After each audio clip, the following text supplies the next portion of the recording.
Hello दोस्तों, story line wise channel में आपका स्वागत है। आज की हमारी कहानी है गंवार माँ, जो कि अंजना ठाकुर जी द्वारा लिखित कहानी है। राजीव बहुत बड़ी कंपनी में जनरल मैनेजर की पोस्ट पर काम करता है। बड़े शहर में रहने के कारण उसका उठना बैठना पढ़े लिखे लोगों के साथ ही है।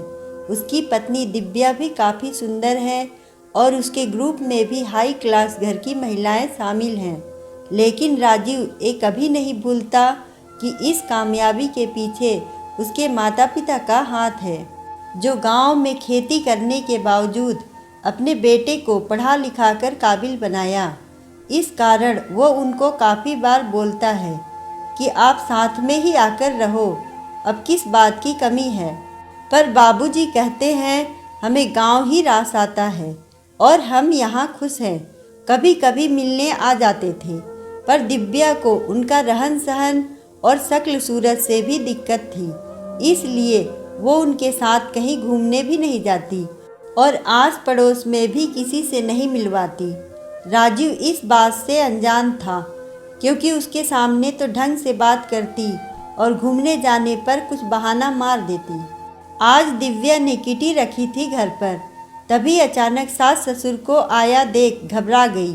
पता चला कि पहचान का कोई अस्पताल में भर्ती है, तो देखने आए हैं। दिव्या किटी कैंसिल भी नहीं कर पाई, ना ये बोल सकती कि आप जल्दी घर मत आना।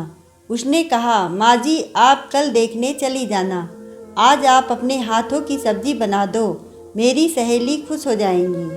सास भी खुशी से तैयारी करने लगी। सहेली के आने का वक्त हुआ तो बोली, अब आप कुछ देर आराम कर लो, मैं आपको बाद में मिलवा दूंगी। और जैसे ही सहेलियां आईं, उसने बाहर से दरवाज़ा बंद कर दिया। काफ़ी देर बाद सास की नींद खुली तो वो दरवाज़ा खोलने की कोशिश करती रही, पर दरवाज़ा नहीं खुला। खूब आवाज़ दी, पर दिव्या सुनकर भी अनजान रही। जल्दी में दिव्या कमरे में पानी रखना भूल गई थी। अब दोनों को प्यास लगी तो घबराहट होने लगी। राजीव को पता था माँ को अस्पताल जाना है, तो वो छुट्टी लेकर जल्दी आ गया। देखा दिव्या की सहेली जा रही हैं। माँ की आवाज़ कानों में पड़ी तो दौड़कर गया। दरवाज़ा बंद देख जल्दी से खोला, माँ को आराम से लिटाया, दोनों को पानी दिया। दिव्या घबराकर बोली, वो गलती से बंद हो गया होगा।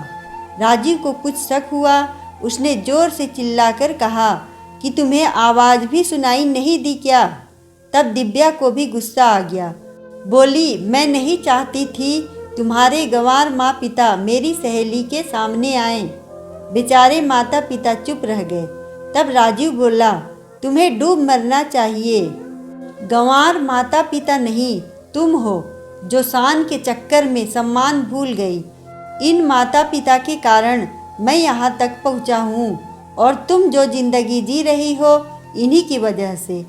ये मेरे लिए भगवान हैं और इनका अपमान मैं बर्दाश्त नहीं करूँगा। तुम जा सकती हो अपने घर। दिव्या की स्थिति डूब मरने वाली हो गई। उसने बहुत माफ़ी मांगी, पर राजीव जिद पर अड़ा रहा।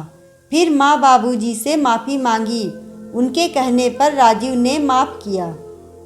अगर आपको यह छोटी सी कहानी पसंद आए तो वीडियो को लाइक करें, चैनल को सब्सक्राइब करें और कमेंट में बताएं कि आपको कहानी कैसी लगी। धन्यवाद।